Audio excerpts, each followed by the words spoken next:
and welcome to Breaking the Silence. This is kind of different than Breaking the Silence because what I'm going to show you, well, I'll talk about it. I sculpted in Blender a gray alien bust uh, that replicates the one that I did. Where's the camera on this thing? Here. Where there? Okay.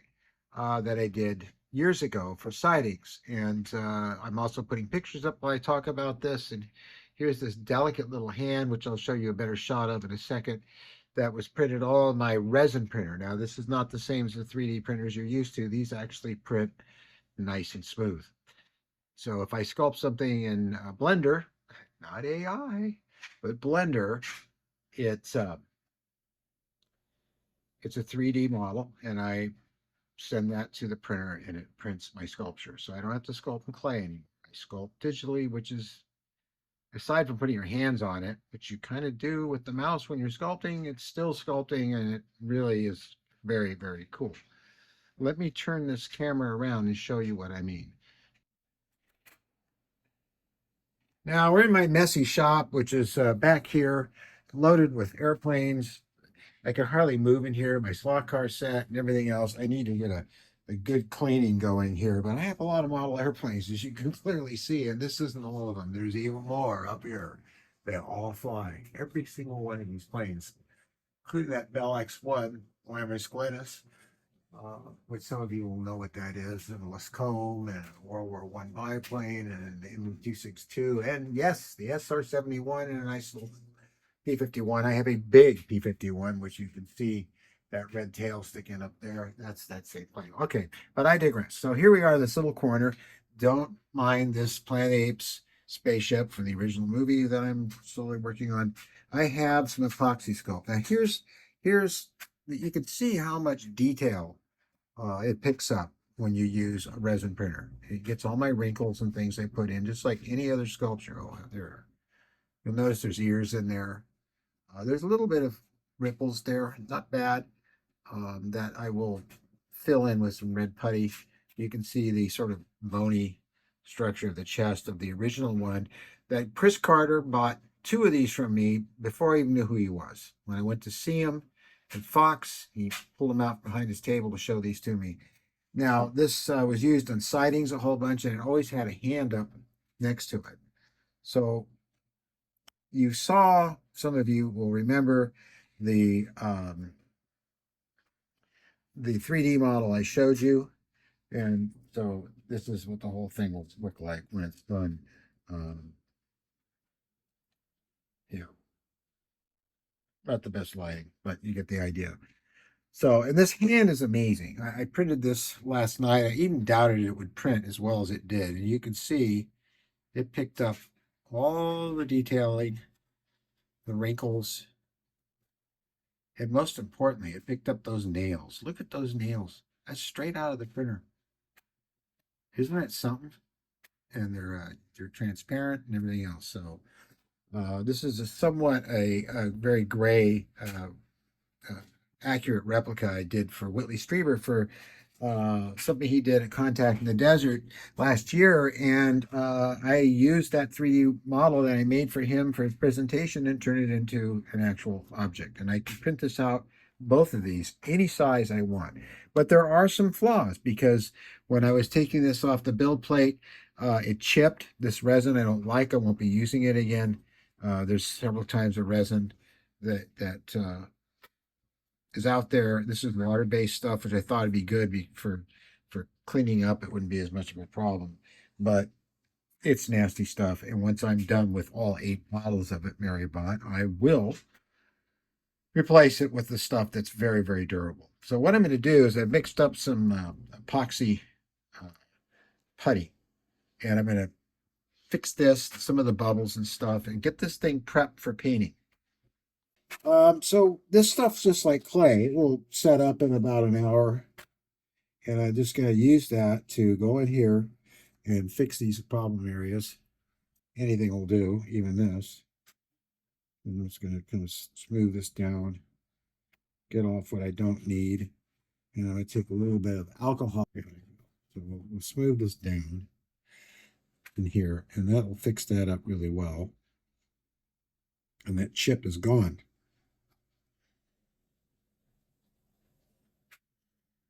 very much so. And then I'm going to go around and find little things like there's a little spot in here. This gives you an idea.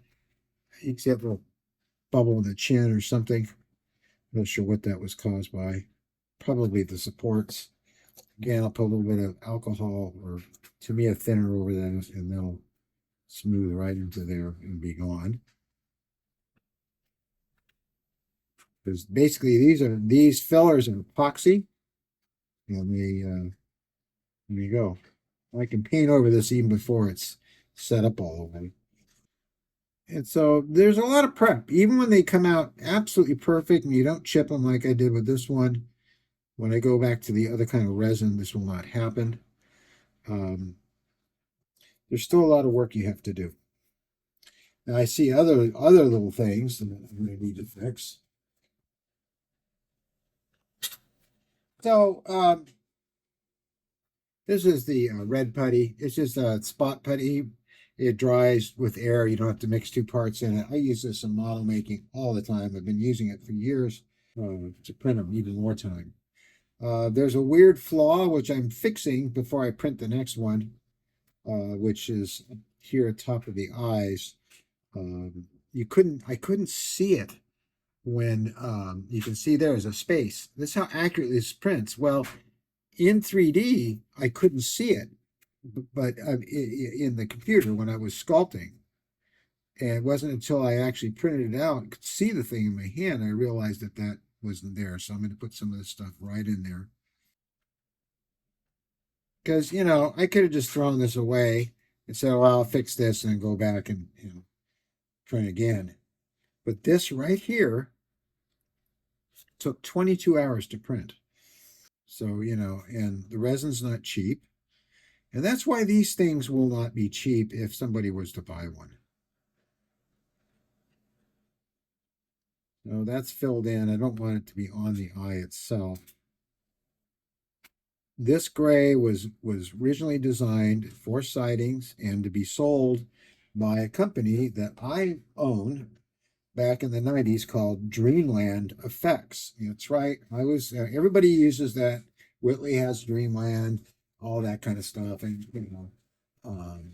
but actually, I was using it first back in the early 90s. And yes, it was because of the place, Dreamland. Really hard to get that stuff to stick in there.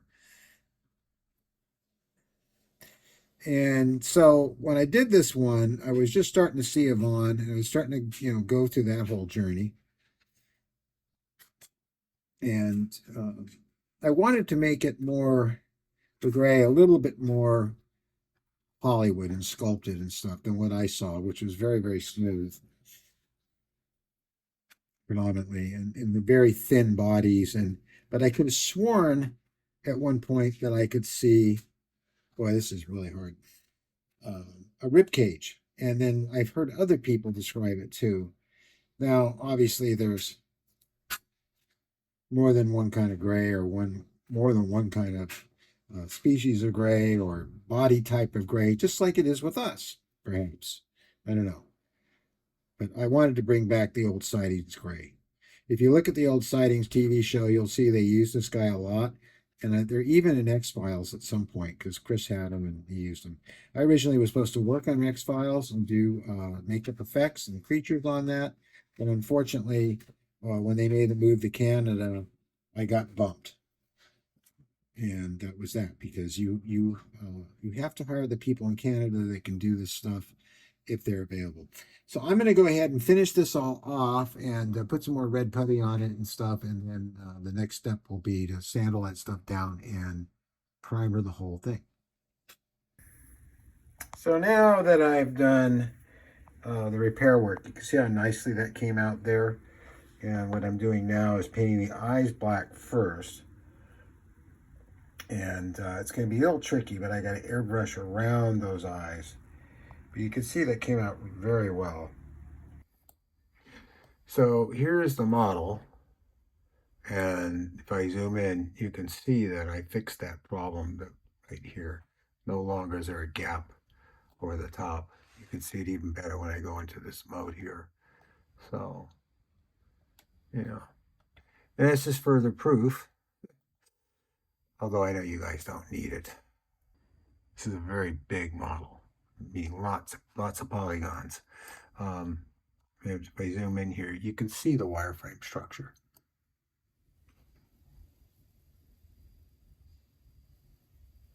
And that is all been sculpted by hand.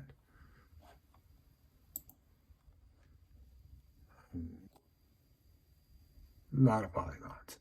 So just to give you an example, let's see, am I on grab? I'm on the grab tool.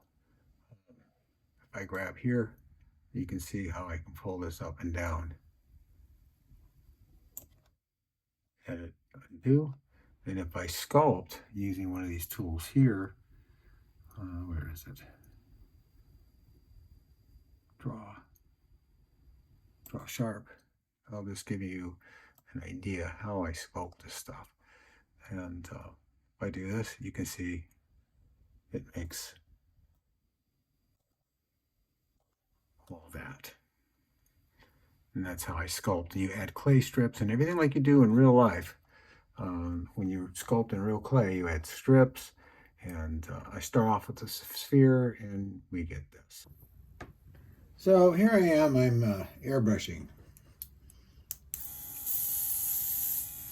And you know, this is just the first one, and it's always a learning curve. And what I don't want to do is get it on the eyes. That I'm going to paint by hand.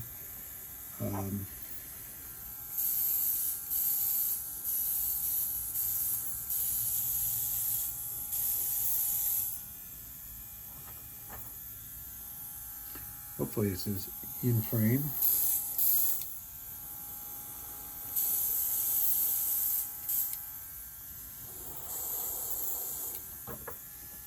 As you can see, it's coming along quite well, but I need to get in around the eyes, and that's the danger zone because they're already a lovely white.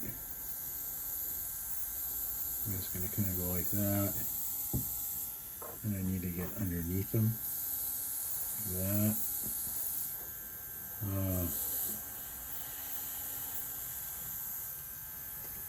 then over here, a little bit on the eyes, unfortunately.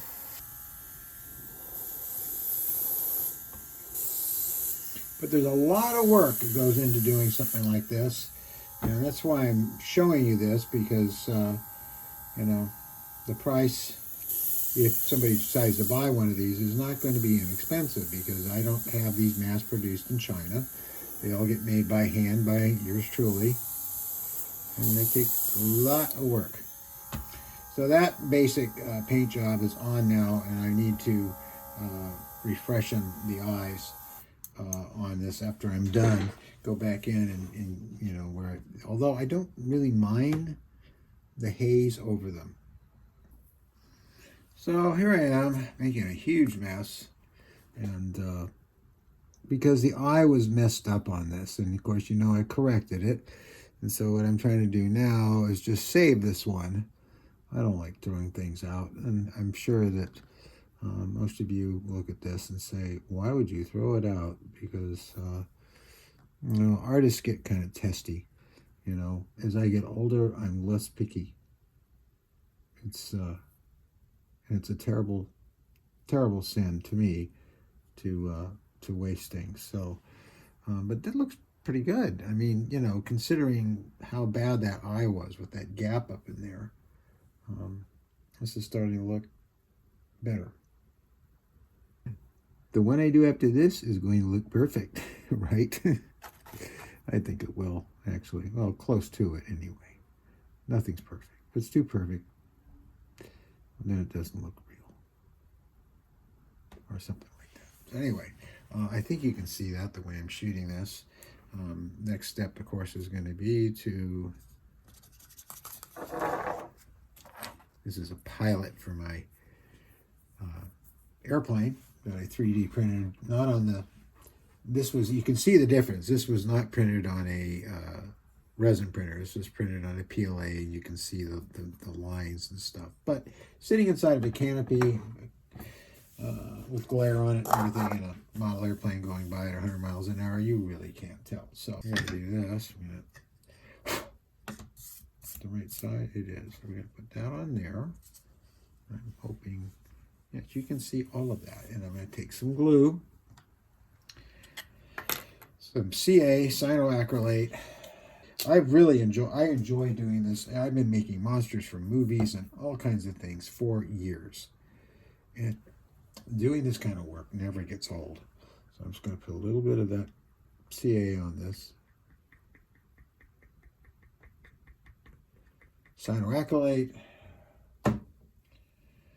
And put this about there. And that it could be, well, it's already grabbed. So I'm done. It's not exactly where I want it to be, but it'll have to do. And then with this hand, I'm going to put a hole